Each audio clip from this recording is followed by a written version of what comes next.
Welcome to BGC Beloved Podcast, where God's grace revealed. Talagang malamig dahil ito yung Kapaskuhan. Kaya ngayon, tayo'y mag-aaral sa salita ng Diyos at ating pagpapatuloy ang series po natin na Kasama. Pero bago ang lahat dyan, tayo po'y manalangin muna. Sige po. Hallelujah. Dakilang Diyos Ama, maraming pong salamat sa umaga pong to. Nandito po kami nagkakatipon para ulit mag-aral ng iyong salita. Alam po namin na marami kang ipagkakaloob na revelation sa bawat isa.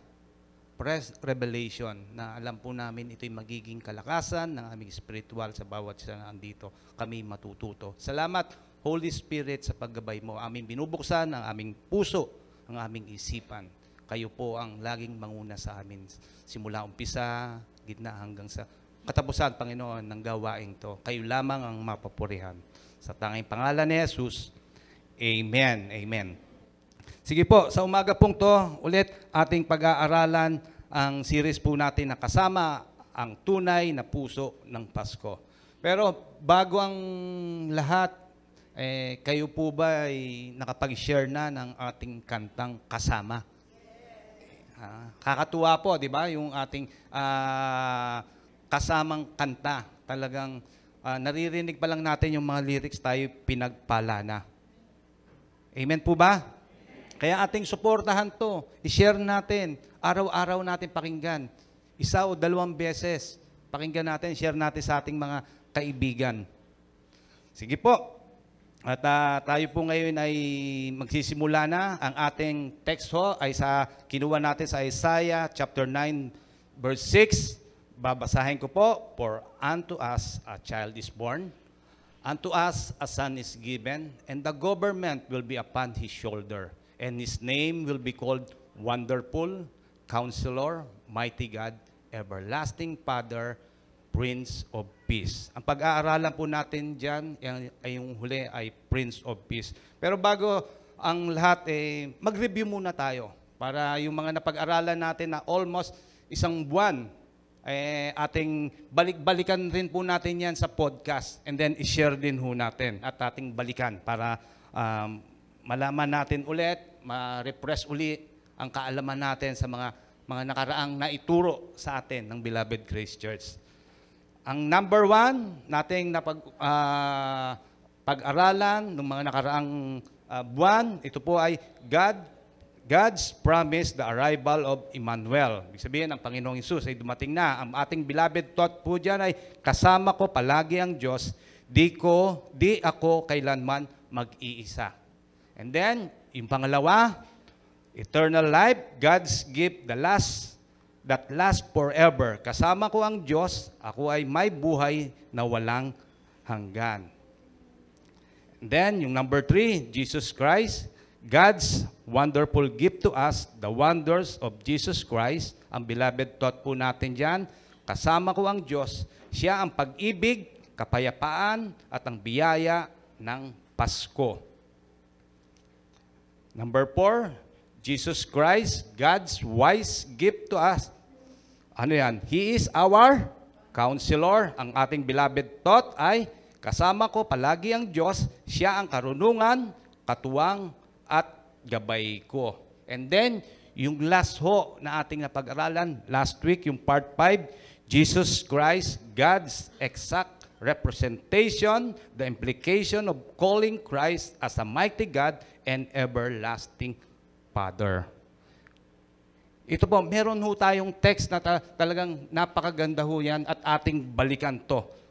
Tingnan natin yung Hebreo 1, versikulo 2 hanggang 3. Basahin ho natin sabay-sabay.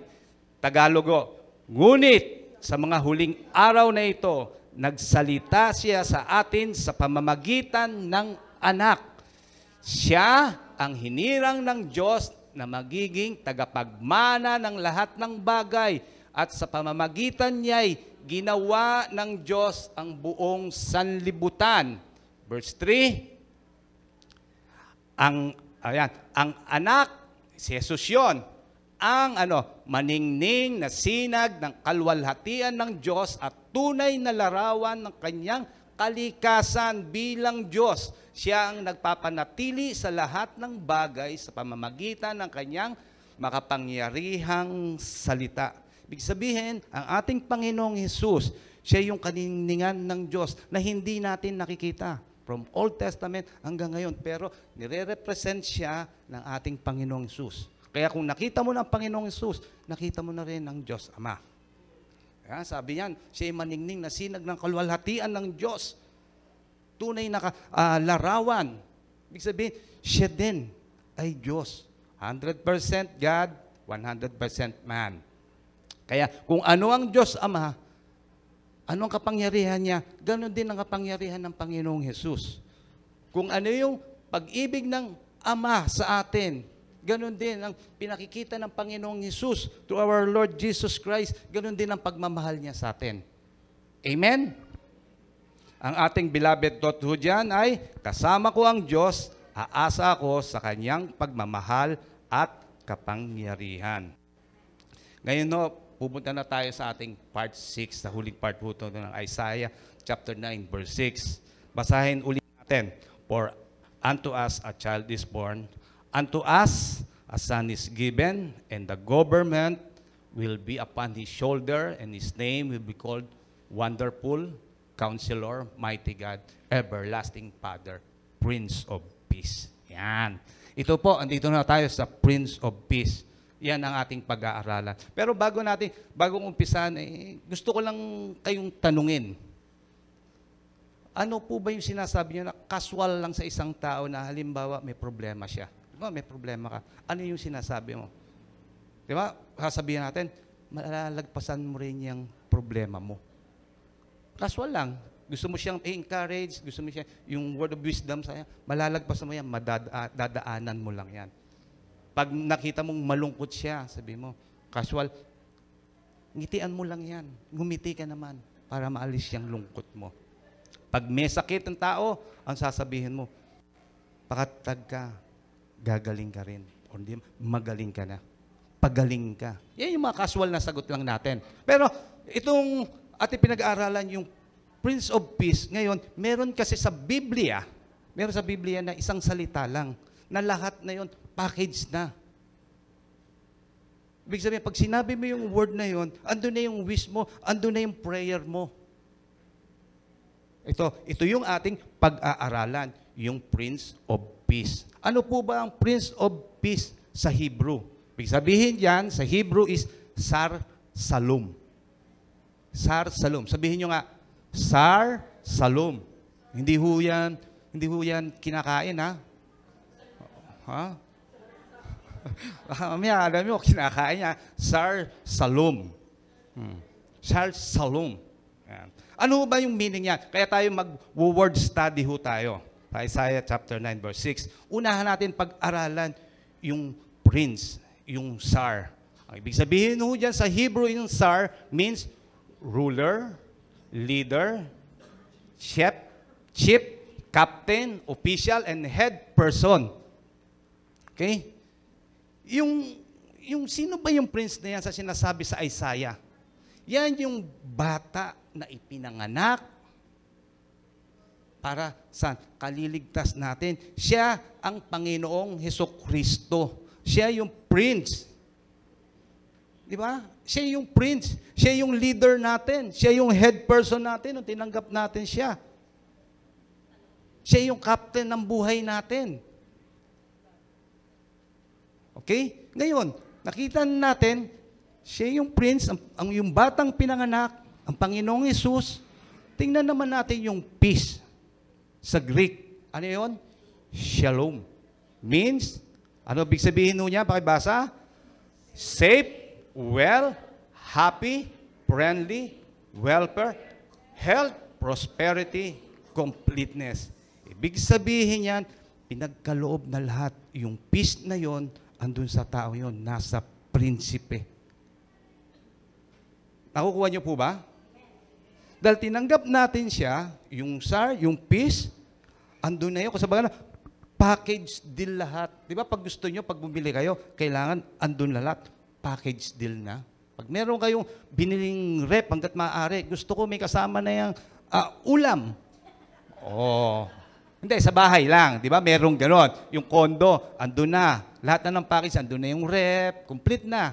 Di ko alam, nakalimutan ko tawag dun mga nagbebenta, di ba? Complete na siya. Complete set na siya, andun na. Parang andun na yung Prince, yung peace, yung shalom, nasa Panginoong Hesus na. Kompleto na siya. Kaya, lahat ng mga sinasabi mo doon sa kaibigan mo, yung needs at wants, andun na. Nasa Panginoong Hesus na. Nakukuha niyo po ba? Ngayon, tingnan natin naman yung cultural background ng shalom para mas lalo pa nating maintindihan. Ano ba yung shalom? Yung cultural background ng mga Hudyo. A common greetings and farewell reflecting a desire of a recipient or overall well-being. Ibig sabihin yan, yung sinasabi sa kanya, common greeting, pag nakita mo yung tao sa mga Hudyo, sasabihin niya, shalom. Wini-wish niya lahat, yung safety mo, wellness mo, yung health mo na maging maayos, yung prosperity, shalom. Ibig sabihin, kasi alam lang natin shalom, kapayapaan, peace. Ayan, may picture, peace. Pero package po pala talaga. Ngayon, pag meron din nagpapaalam na umaalis din, farewell, sinasabi, shalom din ang sinasabi. Kasi nga po, andun lahat, nakapackage, lahat ng mga good things na makikita nyo para doon sa tao. Umaalis, yung safety naman niya. Yung kalusugan din niya dahil aalis siya. Package deal. Para dito ho naman tayo sa Pilipinas. Ano sinasabi natin? Mabuhay! Mabuhay! Mabuhay pala. Mabuhay. Di ba? Yun ang mga greetings natin. Pag mabuhay. Ganon din. Sa atin, shalom sa mga Hudyo. Kaya, napakaganda pala ng word na yon, yung shalom. Shalom na yon. Sabihin, package deal, prosperity, completeness sa buhay na wini-wish mo dun sa isang tao o sinasabihan mo sa isang tao. Amen? Lahat andun na. Kaya batiin mo yung katabi mo ng shalom. Shalom. Di ba? Andun. Kaya tayo, meron nga ako ating i-congratulate sa atin na talagang shalom, nakapasa sa board exam ng pagiging attorney. Yan, si sister. Yan. Shalom. Di ba? Pinag-pray natin siya last week and then by God's grace, diba? Ay, shalom, package deal. Ma-overwhelm talaga. Andun lahat sinasabi ng Diyos. Kaya wala ka nang hahanapin pa. Completeness, di ba? Yung health, peace.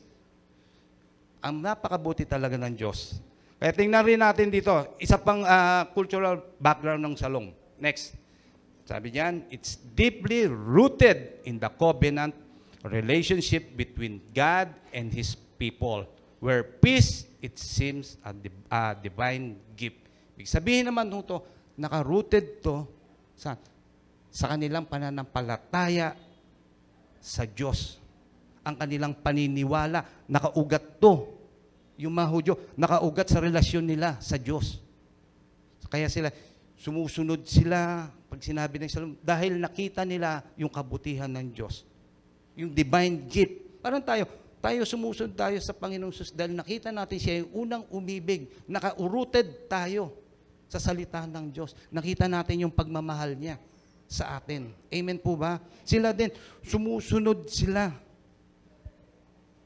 Nakikita nila, dahil yung pag-ibig ng Diyos ay sumasa kanila sa mga Hudyo. Di lalo na ngayon sa atin din.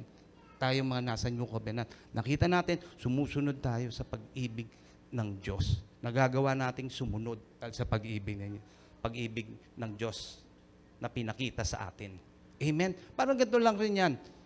Dito sa ating sa mundong to, sa Pilipinas, tayo, sumusunod rin tayo sa gobyerno dahil rooted tayo, kailangan natin sumunod sa Constitution. Amen po ba? Halimbawa, wag na doon sa Constitution. Pag sinabi natin sa batas, bawal tumawid dyan. Patay ka. Oh, 'di ba susunod ka. Pero nalagay na ng ng gobyerno ng mga pulisyon or MMDA, sumusunod ka kasi gusto mo at ginagalang mo yung gobyerno natin. Nakita mo ayaw mo masaktan ka rin. Naka-rooted kasi 'yun eh. Kaya tayo, again, sumusunod tayo dahil alam natin unang nagmahal ang Diyos sa atin. Amen po ba? Ngayon naman, ano ba yung pumunta na dito ang Panginoong Jesus? What are the types of peace Jesus brings? Ano ba dinala ng Panginoong Jesus dito para sa kapayapaan? Okay? Types of peace of Jesus brings. Number 1, tingnan nyo. Peace with God. Yan ang unang ginawa ng Diyos. Ng ating Panginoong Jesus. Binigay niya ang kanyang sarili, pinadala ng Diyos Ama, ang kanyang bugtong na anak, para tayo magkaroon ng sa kanya kapayapaan. Dahil tayo, makasalanan, hiwalay tayo sa Diyos, pero pinadala niya ang kanyang bugtong na anak para tayo magkaroon ng kapayapaan. Kaya, sa totoo lang ngayon, hindi galit sa iyo ang Diyos. Madly in love siya sa iyo. In love siya sa iyo. Ganun mo sarili mo, in love sa akin ng Diyos. Parang di kayo naniniwala. Ha? Diba? In love sa inyo ang Diyos. Wala nang war between God at ang tao. Ang Diyos at ang tao. Wala nang away doon. Tinapos na ng Panginoong Hesus. Doon sa krus ng Kalbaryo. Sinacrifice na nga po niya yung sarili niya. In-offer na niya. Para hindi na magalit ang Diyos sa atin. Diba? Napakabuti ng Diyos. Kaya isipin mo lagi, you have peace with God. Ako yan, hindi na galit ang Diyos sa akin. Kaya dyan, ang Greek word ho dyan ay irene. Basahin po muna natin pala sa Romans 5:1. Therefore, since we have been made right in God's sight by faith, we have peace with God because of what Jesus Christ, our Lord, has done for us. Ayan kita. Jesus Christ, our Lord, has done for us. Hindi yung kabaitan natin, hindi yung mga ginawa natin, kundi ginawa ng Panginoong Hesus. Doon, natapos ang pagiging magkaaway ng tao at ang Diyos. Dahil sa ginawang sakripisyo ng ating Panginoong Hesus. Kaya tingnan natin dyan yung peace naman sa Greek. Ang ibig sabihin ng Greek dyan, irene. Sabihin nyo, irene. Oh, yan ho ang Greek. Greek po yan. Means the absence of conflict and presence of positive blessings such as safety, prosperity, and spiritual peace. Ang corresponding word po niyan, yung sa Hebrew. Sa Hebrew kasi yung peace dati, di ba? Shalom. Ngayon naman ay erene. Sabihin nyo ulit, erene. Ayan, dahil ngayon nasa New Covenant na po tayo, yung erene po yan, erene ay nasa atin ng mga believers. Ang tunay na kapayapaan ay nasa atin. Ba't ko sinabi yan? Kasi lahat ng tumanggap sa ating Panginoong Hesus as naging believer, nasa Kanya na yon. Sino po ba mga tumanggap na sa Panginoong Hesus dito? Pakita sa kamay. Amen. Nasa inyo na. Nasa inyo na yung kapayapaan na yon. Diniposit na sa born-again spirit nyo. Palalabasin nyo na lang. Di ba lagi ko sinasabi? I-exalt nyo na lang yan. Nasa inyo na yan. Kasama nyo na. You are the temple of the Holy Spirit. Kaya lahat ng mabuting bagay, nasa inyo na. Kailangan na nating palabasin, kailangan na nating paniwalaan, kailangan natin tayuan yung tunay na pananampalataya. Amen po? Let wala nang galit sa inyo ang Diyos dahil ang Diyos ay nasa iyo na. God is with us. Nasa inyo na. Kayo na ang templo ng Diyos. Kaya hindi na kayo gagawa ng mga malimbagay, mga hindi ikaya sa Diyos. Di ba? Yung hindi matutuwa ang Diyos, hindi nyo nagagawin yan. Ako'y naniniwala doon. Dahil kung tunay ka mananampalataya, ayaw mo na sa putikan. Hindi ka na maglulublob. Matatalsikan ka, dahil andito ka sa mundong to, pero hindi ka maglulublob. Amen? Again, you have the peace with God. Number 2, types of peace of Jesus brings. Number 2, inner peace. John 14:27, peace I leave with you. My peace I give you, I do not give to you as the world gives. Do not let your hearts be troubled and do not be afraid. Dito sa mundong to, pag sinabi, kasi yung peace, ibig sabihin, meron ka ng kapayapaan, kailangan, meron ka ng maraming ari-arian, meron na akong peace to, marami na akong negosyo, may pera na ako, meron ka ng peace, meron ka ng kapayapaan doon, pero hindi naman yun, dito lang sa mundo yun. Yun lang ang iniisip nila. Pero ang peace ng Diyos, ang peace ng Panginoon, o kapayapaan ng Panginoong Hesus, ay hindi nakadepende sa mga bagay-bagay or circumstances. Ito'y nakadepende lamang to sa God Himself, sa Diyos who is the same yesterday, today, and forever. Sa Kanya lang po nakasalig talaga ang tunay na kapayapaan. Ibig sabihin, yung supernatural peace. Kahit na anong dinaranas mo ngayon, meron kang kapayapaan sa puso, sa isipan. Supernatural nga po yan. Kasi sa mundo, pagka sinabi yan, you have peace, kailangan kumpleto ka lahat. Nakikita nila sa pangmata lang. Secured na siya. Ganito. Pero hindi. May mga kapayapaan tayo. Di ba? Ang Diyos lang ang nagbibigay sa atin ng tunay na kapayapaan. Meron kang peace of mind. Meron ka, yung sa sarili mo at ang Diyos ang nakakaalam. Siya lang ang magbibigay nun. Bibigyan ko kayo ng halimbawa kung ano yung supernatural peace. Na kung ano po yun. Makikita niyo ho to dito sa Matthew 14. Yung ang Panginoong Jesus ay naglakad siya sa tubig.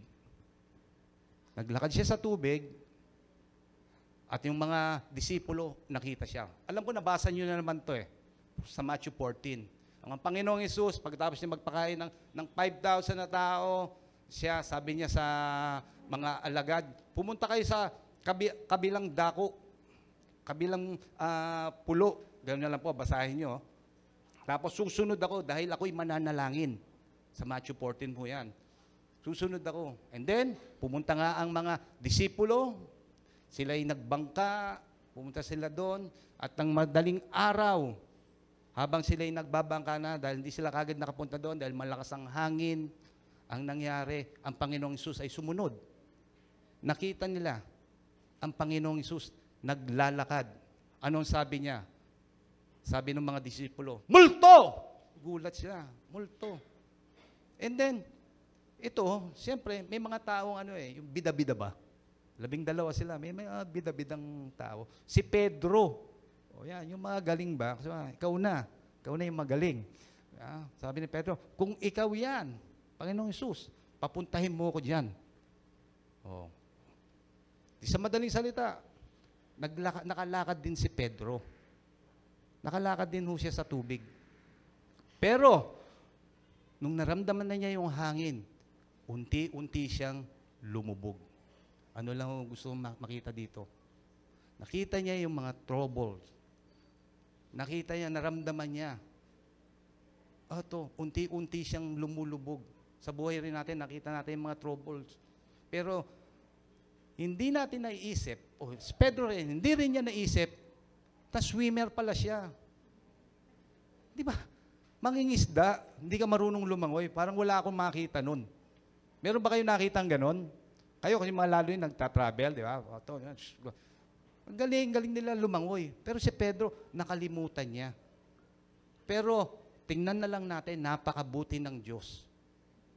Kakalimutan niya, sabi niya, Panginoong Hesus, nalulunod ako. Kasi naramdaman na niya yung hangin, nawala yung focus niya, di ba?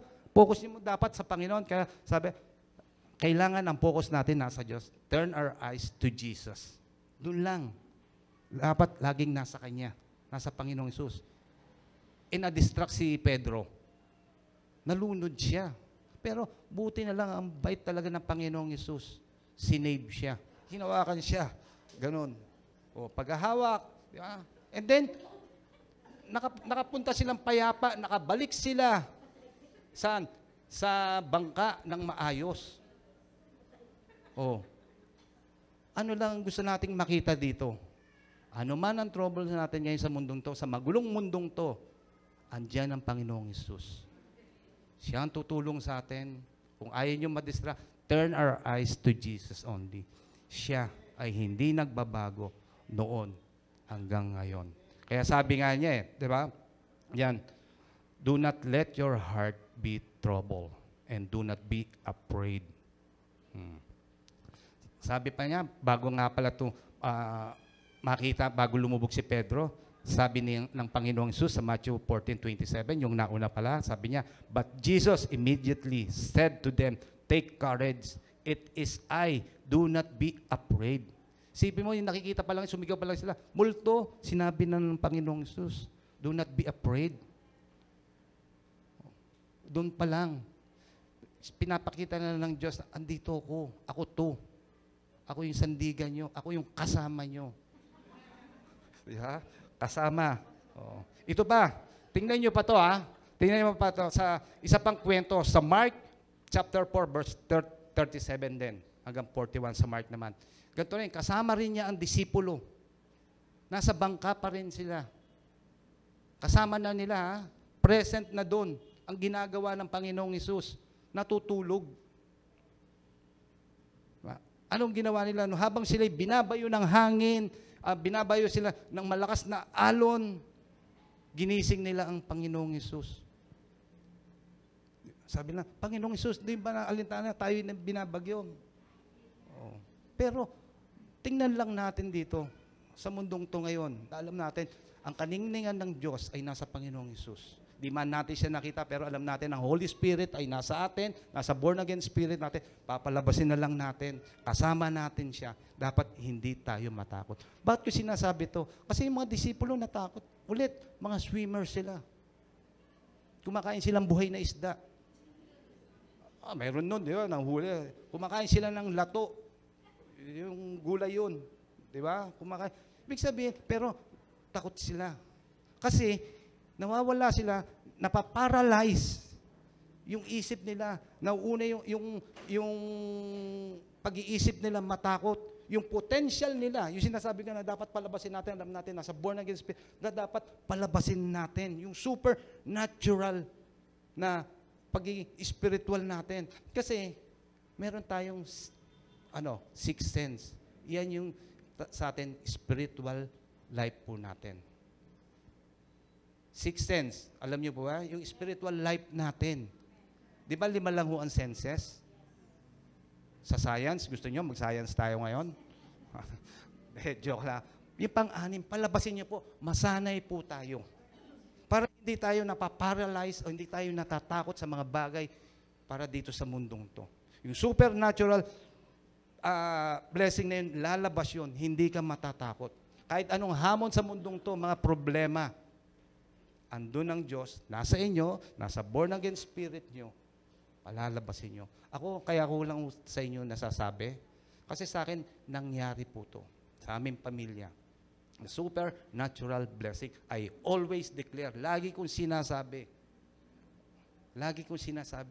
utang bayad ka na in the name of Jesus. Kaya lahat ng mga may utang diyan, sabihin nyo yon. In the name of Jesus, utang, lumayas ka. Bayad ka na. 2,000 years ago, binayaran mo. Alam mo to, Panginoong Hesus, naniniwala ako, I believe.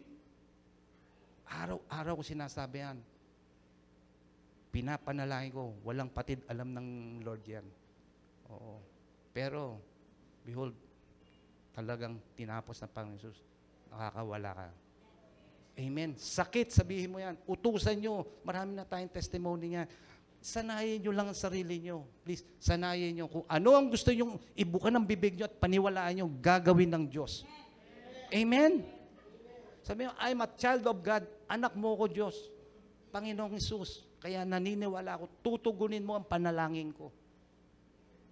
Araw-araw, pag nasasanay nyo, pinaniniwalaan nyo yung sinasabi nyo at alam nyo na mangyayari. Tutugunin ng Diyos. Kaya lahat ng problema, kayang-kaya nating lagpasan. Amen? Kaya sabi diyan sa Mark 14, di ba? Sabi ni Jesus, take courage, it is I, do not be afraid. Sabi diyan sa Mark 4:40, he said to his disciple, why are you so afraid? Do you still have no faith? Oh, ang Panginoon na nagsasalita niyan. Diba? Ba't kayo matatakot? Kanina, afraid din. Yung sa isang verse, sabi din, di ba sa Matthew 14, sabi rin doon, afraid, pero dyan din sa Mark 4:40, sabi niya, afraid din. Huwag tayong matakot. Sinasabi na ng Panginoong Hesus, have faith. Yung pananampalataya natin, palabasin natin. Magtiwala tayo sa ating Panginoong Hesus. Amen. How will you respond when you're feeling anxious or encountering difficulties? Ito po, Philippians 4:6 hanggang 7. Do not worry about anything. Instead, pray about everything.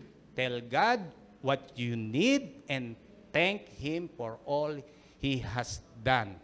Number 7, then, kita nyo you will experience God's peace, which exceeds, may S pa talaga, no? Exceeds anything we can understand. His peace will guard your hearts and mind, and you will live in Christ Jesus. Ibig sabihin talaga, marami, mag-i-exceed ka. Basta ano lang kailangan natin gawin?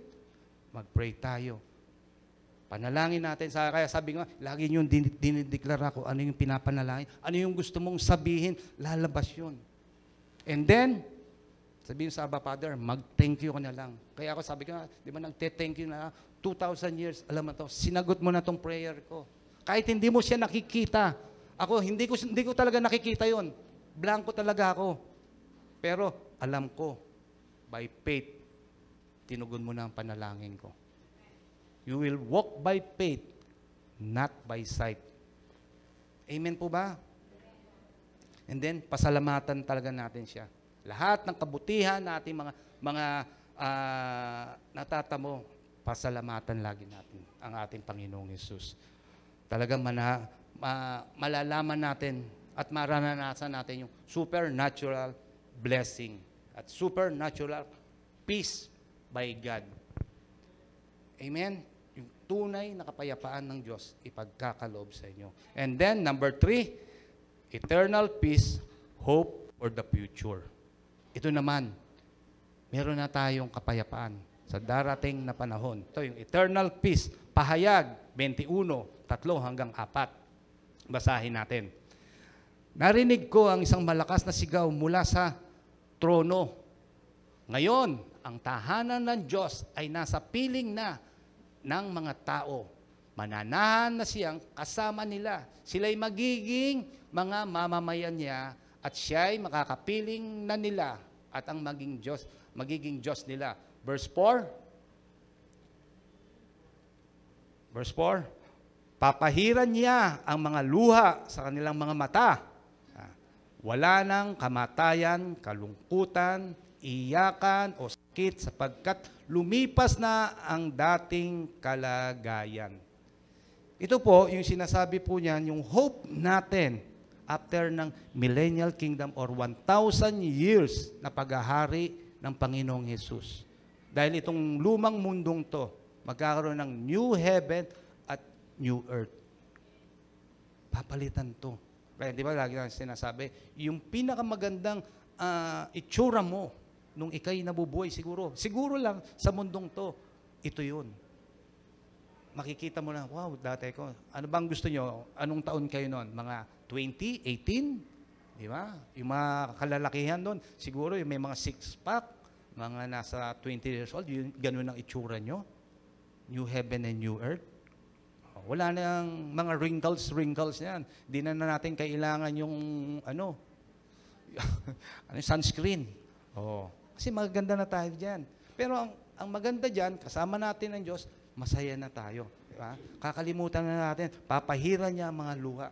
Ibig sabihin, talaga, andun na yung kaligayahan. Dahil kasama natin ng Diyos. Ang iniisip na lang natin dyan, sigurado ako, ang kapurihan para sa Diyos. Wala nang iba tayong nakapokus kung hindi sa Diyos lamang ang focus ng isip natin. Amen? new heaven and new earth.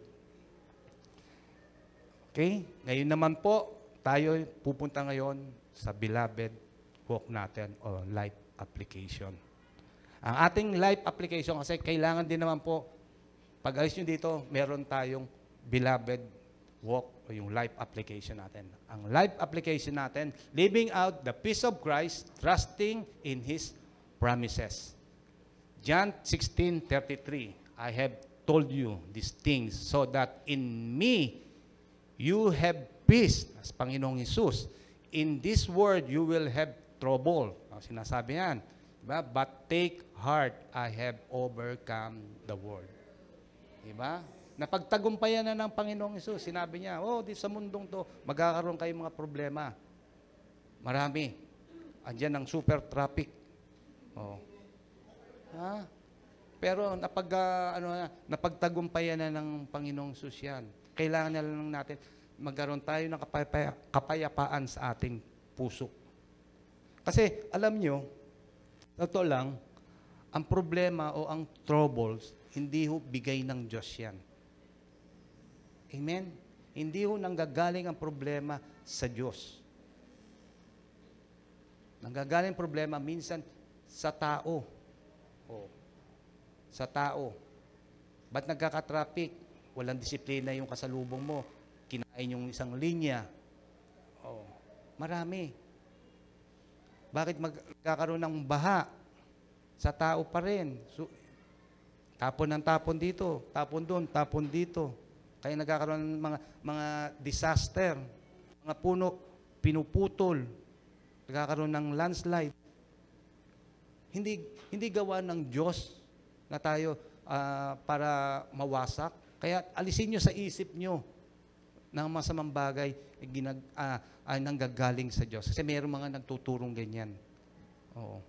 Yan, sinumpa ka na.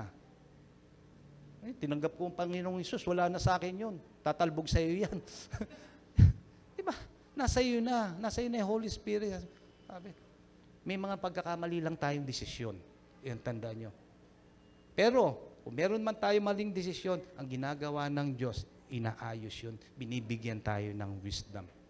Dahil dito tayo, tandaan nyo, andyan nga yung trouble, dahil dito tayo sa bagsak na kalagayan ng mundong to. Sino ba naghahari dito? Diba? Ang dyablo.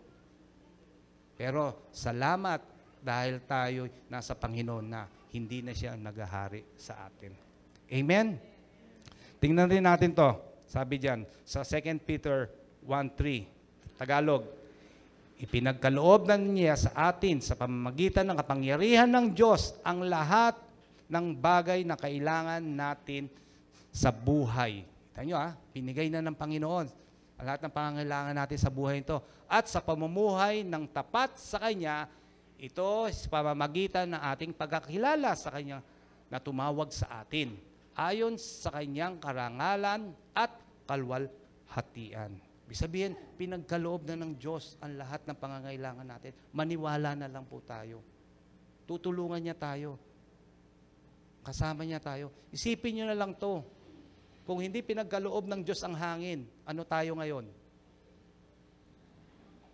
Parang hindi kayo niniwala. Di ba pinagkaloob niya?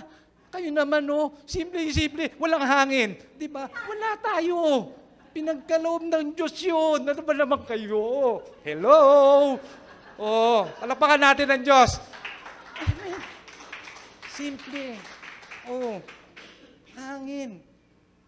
Ngayon nga nagagalit kayo pag nasa ospital. Pagbilan ng hangin, ganito kataas. Di ba may bayad? Dito libre sa atin. Dahil pinagkaloob na ng Diyos yun. Tubig sa probinsya. Pag kayo pumupunta, isipin nyo yung pulse talagang grabe. Talaga naman, ang Diyos. Pagkain natin, andyan yung mga halaman. Di ba? Luluto na lang natin. Yun yung kasi alam nyo, dapat talaga ang mga tao, appreciative lang. Magpasalamat tayo kung ano yung binigay sa atin ng Diyos. Pasalamatan natin siya. Yung maliliit na bagay, pasalamatan natin siya. Malaking bagay, pasalamatan natin siya. Doon mo nakikita, di ba? Yung promise niya, Lord, ito pala yun. Yung hangin na to, nagpapasalamat ako. Maging appreciative tayo. Ano man natatanggap, lalo na ngayon, magpapasko. Maging appreciative tayo. Bigay, o ano, wala. Di ba? Tayo magpasalamat sa Kanya. Dahil pinagkaloob niya ang lahat para sa atin sa buhay na to. Wala siyang tinago. Walang tinago ang Diyos sa atin. Lahat binigay na niya. Amen. Pati mismong bugtong na anak niya. Yan tandaan po natin. Number 2, embracing forgiveness. Ang ating bear with each other and forgive one another. If any of you has grievance against someone, forgive as the Lord forgive you. Ito, sa totoo lang, pagbibigay. Pagpapatawad. Patawad. Sa totoo lang, ang hindi ho nagpapatawad, yung taong ayaw magpatawad. Kasi, kailangan mo muna yung sarili mo. Ikaw yung magpatawad. Kasi pag di ka marunong magpatawad, yung sarili mo, nalalaso na yan. Nai-stress ka na. Ikaw ang magkakasakit, ikaw ang lugi. Pero kung ikaw alam mo sa sarili mo, nagpatawad ka na, meron ka ng peace with God. Yung forgiveness na yon. Ngingiti ka na ng maganda, nakakagawa ka na ng tama, yung isip mo, maganda na ang pananaw. Kaya kailangan, pakawalan natin yung sarili natin. Di ba? Saan? Sa pagpapatawad. Dahil una tayong pinatawad ng Diyos. Tama po ba? Unang umibig sa atin ng Diyos.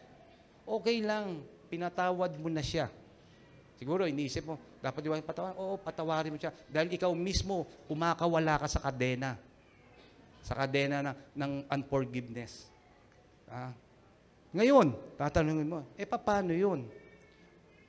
Magkikita pa kami, okay lang, maggalangan na lang kayo. Kung hindi man mabalik yung dating pagsasamahan nyo, okay din. Kung mabalik, okay din. Hayaan natin yung supernatural blessing ng Diyos o supernatural peace ng Diyos ang magdadala sa iyo dun yan. Basta ikaw at ang Diyos, alam mo, pinatawad mo na siya. Kung hindi mabalik yung dati, okay din yun, walang problema. Basta sinasabi ko, ikaw at ang Diyos. Kasi ikaw naman ang haharap sa Diyos. Ikaw naman magsasabi, pinatawad ko na siya. Hindi na lang mabalik. Ngayon, kung nabalik, okay din.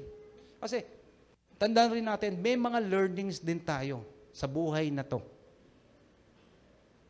May mga nasaktan, ay magpatawad. Bahala sila, basta ikaw, nagpatawad ka. And then, yung learnings mo, isipin mo, natuto ko. Siyempre, hindi mo nagagawin yung mga bagay na yon. And then, may ibibigay naman sa iyo ang Diyos na mga panibago na dapat mo naman gawin o gampanan. Talagang ganun ang buhay eh. Life is a cycle, pero kasama natin ang Diyos. Natututo tayo sa bawat lakarin ng buhay natin. Pero hindi tayo nag-iisa. Again, kasama natin ang Diyos. Namumuhay tayo ng may payapa. Payapa. Di ba? Payapa. Dahil kasama natin siya. Pinakawalan mo na yung sarili mo sa galit. Kaya sabihin mo dyan sa katabi mo, payapa ka na. Oh. Payapa ka na. May forgiveness ka na. Pinakawalan mo na. Pinakawalan mo na yung galit. Mismo yung sarili mo, ikaw na ay mag-i-enjoy. Ini-enjoy mo na. Kasama mo ang Diyos. And then, number 3, practicing peacemaking. Be devoted to one another in love. Honor one another above yourself. If it's possible, as far as it depends on you, live at peace with everyone. Dahil dito, ang source ng kapayapaan natin ay ang Panginoong Hesus. Kaya rin natin ma-express ang kapayapaan. Pero, sabi niya, parang depende pa rin sa'yo. Sabi niya, depends on you. Kaya kanina, di ba, sinasabi ko, dapat pakawalan natin ang ating sarili sa pagiging magagalitin o magtatampo tayo. Tayo magpatawad. Pinakakawalan natin yung sarili natin yun sa pagpapatawad sa mga taong nakasakit sa atin. Kasi sabi niya, it depends on you. Live at peace with everyone. Kailangan talaga natin magpatawad. Kailangan tayo magkaroon ng desisyon sa sarili natin. Natanggipin natin itong kapatawaran na to. para sa kanya at ikaw ay nakawala na rin. Paano mo ma-express yung kapatawaran na yon? Sabi diyan sa Galatians 5:22, fruit of the Spirit. Diyan manggagaling yun. Yung peacemaking. Kasi talaga sa tao, napakahirap. Diba? Para magkaroon kapayapaan. Pero sabi diyan sa Galatians 5:22 hanggang 23, but the fruit of the Spirit is love, joy, peace, forbearance, kindness, goodness, faithfulness, gentleness, self-control. Against such thing, there is no law. Ibig sabihin yan yung papalabasin natin sa ating spiritual na pamumuhay. Kasi kung natural lang natin, ulit, hindi natin kaya. Pero dahil nasa atin ang Espiritu ng Diyos, sinabi ng Panginoong Sus, na pagtagumpayan na rin natin. Kayang-kaya po natin by God's grace. Amen. Alam ko, na-experience nyo lahat yan. Kayo rin, nagbago ang buhay nyo. Malaki ang pinagbago nyo. Naging mabait na kayo. O yan. Nangingiti kayo. Sinabi ko yun. Hindi, totoo naman. Pero dahil nga sa biyaya ng Diyos, lumalabas sa inyo yung love. Nakikita mo yung taong kahit na nagkamali sa'yo, minamahal mo siya, pinapanalangin mo siya, nginingitian mo na lang siya. Oo. Diba? Ngingitian mo lang yung mga taong ganun. Kahit na alam mo, inggit na inggit siya, nginingitian mo. Diba? Tapos siya galit na galit naman. Oh. Pero ikaw, at least nakangiti ka. Diba? Meron kang peace. Dahil alam mo, pinatawad mo na siya. May kindness ka. Oh. Ganun ang dapat nasa mindset natin, nasa isip natin, para tayo'y mabuhay ng maayos, maginhawa at payapa. Amen? Yan po ang lagi niyong tatandaan. Ito ang ipamumuhay natin. In the fruit of the Spirit, yung love. Kaya, again, mahal na mahal kayo ng Diyos. Siya ang unang umibig sa atin. Yung joy, lalabas yan sa buhay natin. May kapayapaan na kayo. Maraming pong salamat. Ulit, ang ating mga napag-aralan. Again, wrap up tayo. What is the ancient Hebrew greetings and farewell? Ano? Shalom. Ano ibig sabihin ng shalom? Means safe, wellness, friendly, welfare, health, prosperity, completeness. Iyan yun. Kaya pag sinasabihan ka shalom, sabihin mo rin shalom. Shalom. And then, yung isa, what is the corresponding equivalent of shalom in the new covenant? Sa new covenant? Eirene. Ibig sabihin yan, means peace, the absence of conflict, and the presence of positive blessing such as safety, health, prosperity, and spiritual peace. Amen. Ano ang binigay sa atin ng Panginoong Hesus? Yung tatlo. 3 types of peace of Jesus brings. Number 1, peace with God, inner peace, eternal peace, hope for the future. Sabihin, again, di na galit sa atin ng Diyos, wala nang kalaban ng Diyos at ang tao, meron na tayong peace. At sa buhay natin dito, tayo ng buhay na payapa at meron tayong hope na pagdating ng panahon, kasama tayo ng Diyos. Amen? At ating beloved walk or ating life application, number 1, trusting in His promises, embracing forgiveness, and number 3, practicing peacemaking. At ating beloved thought, kasama ko si Jesus, kaya kong ibahagi ang kapayapaan ng Pasko. Amen. Pwede po ba natin palakpakan natin Diyos na buhay? Thank you, Jesus. Hallelujah. Sige po, manalangin po tayo. Hallelujah. Dakilang Diyos Ama, maraming pong salamat sa iyong mga salita. Salamat po sa mga natutuhan po namin na talagang Ikaw ang tunay na kapayapaan ng aming buhay. Thank you, O God. At ang bawat isa, Panginoon, na andito, we declare shalom sa kanilang buhay. Prosperity, Lord. Eirene, O God, sa kanilang buhay. Dahil ito ang nais mo. Kaya ka nga bumaba dito sa mundong to para ibigay sa amin ang tunay na kapayapaan. The Prince of Peace, Jesus Christ, our Lord and Savior, na Diyos na nagkatawan tao para sa amin. Salamat sa iyong pag-ibig, Panginoong Hesus, na hindi nagbabago noon, ngayon at magpakailanman. You will never leave us nor forsake us. Thank you, Jesus. Kaya sa darating, Panginoon, na Pasko, makikita namin, Diyos, ang tunay na kapayapaan ay nasa iyo lamang, Panginoong Yesus. Thank you, Jesus. At sa buong isang linggong to, Panginoong Yesus, salamat sa iyong pag-iingat sa bawat isa sa amin na andito. At sa mga bago na andito, na ngayon palang narinig ang mensahe ito, mensahe ng biyaya, mensahe ng Panginoong Yesus, inaanyayahan kita na tanggapin ang Panginoong Yesus bilang Panginoon at tagapagligtas. Ganon din sa podcast ng mga nakakapakinig nito, nakapakinig ng mensaheng ito, na bumaba ang Panginoong Yesus, the Prince of Peace, para dito, para kami bigyan ng tunay na kapayapaan sa buhay na to, na sa iyo lamang, Panginoong Yesus, matatagpuan. Wala sa mundong to kung hindi sa iyo lamang. Inaanyayahan kita, kapatid. Sabayan mo ako sa maikling pananalangin ito. Panginoong Yesus, Panginoong Jesus, maraming salamat sa iyong pag-ibig. Sa iyong pag-ibig. Hindi ko po kaya Hindi ko po kaya iligtas ang aking sarili. iligtas ang aking Inaamin sarili. ko po Inaamin ko na ako po po'y makasalanan.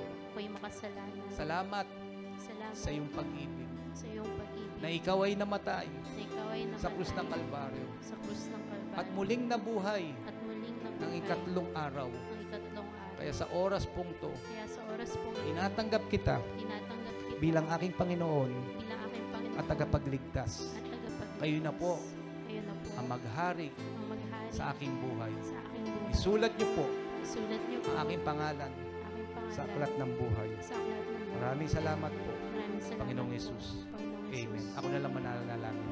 Dakilang Diyos Ama, batid mo ang mga puso na tumanggap sa iyo, yung mga bago dito sa bulwagan dito, at sa podcast din na nakikinig at sinambit nila bilang Panginoon, tagapagligtas ka, Panginoong Jesus. Kayo po ang manguna sa kanila. Kayo po maghari at alam po, Panginoong Jesus, sa oras po ito, sila'y pinagpala mo na spiritually, O God. Kayo po ang mangunguna sa kanilang buhay. Kung ano man ang mga pangangailangan nila, tinugon mo na. Maraming pong salamat, Panginoong Jesus. Amen, amen. Sige po, tayo po tayo. Hallelujah. Panginoong Jesus, maraming salamat po sa iyong mensahe. Mensahe ng kapayapaan. Na-appreciate po namin, Panginoon, ang iyong kabutihan sa aming buhay. Maliit, malaki, O Diyos. Kami nagpapasalamat sa iyo. Kaya sa oras pong to, ano man ang gagawin namin next week, O God, kasama ka namin.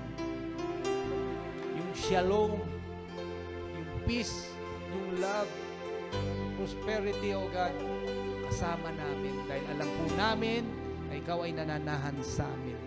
Kaya sa buong linggong to, Panginoon, kami pinagpala mo na aking mga kapatiran to, Lord, pinagpala mo na sila. Ano man ang kanilang lakaran, O Diyos, pinagpala mo na. Sa kanilang negosyo, kanilang mga paninda, O Diyos, pinagpala mo na in the name of Jesus. Lahat ito, Panginoon, ay nanggagaling sa iyo. Dahil biyaya mo sa iyong mga anak. Thank you, Jesus. Sa mga nagtatrabaho, O God, salamat. Dahil andon ang kanilang kaligayahan na sila'y nagtatrabaho sa isang kumpanya na lubos mong pinagpapala. Thank you, Jesus. Thank you, Jesus. Salamat sa buong pag-iingat mo, Panginoon. Sa bawat kalusugan na aking kapatiran, in the name of Jesus, I speak good health, O God, in the name of Jesus. Walang mangyayari, walang magagawa ang diablo in the name of Jesus sa kanilang mga pangangatawan, sa kanilang health. In the name of Jesus, we rebuke them. Sakit o ano mga sakit to, go to the bottomless pit. In the name of Jesus, we speak health. Simula ulo hanggang talampakan sa aking mga kapatiran na ito. Salamat po sa kanilang buhay. Salamat po. At sa kanilang mga anak, sa aming mga kabataan dito, I speak life sa kanilang Diyos. Lalago sila Panginoong Hesus, na matatag ang kanilang spiritual na pamumuhay. Lalo ko silang magiging uhaw sa iyo, Panginoong Hesus, na makikita nila ang kanilang sineserve, ang kanilang pinaglilingkuran ay tunay na Diyos na buhay. Thank you, Jesus. Lalo mag-uumapaw sa kanilang puso ang pag-ibig. Salamat po sa mga estudyante, more wisdom, Panginoon, sa kanilang pag-aaral. Thank you, Jesus. Salamat po. At sa aming mga children, sa mga kabataan na dito, mga anak nila, oh God, I speak good health. Lord, sa kanilang mga ginagawa, sa kanilang paglalaro, Lord, iningatan mo na sila, O Diyos. Makikita, Panginoon, sa kanilang kabataan, ang tunay ng ngiti na kaligayahan na darating na Pasko, na ikaw to, Panginoong Hesus. Makikita nila na merong Diyos na nagkatawan tao para sa kanila. At tunay na nagmahal, pinakita to sa krus ng Kalbaryo nang ipagkaloob niya ang kanyang sarili, binigay para sa amin at para sa kanila. Salamat po, Panginoong Hesus, sa tunay at di nagmamaliw na pag-ibig mo sa amin. Thank you, Jesus. Again, salamat po. In the name of Jesus, Amen. Thank you for listening.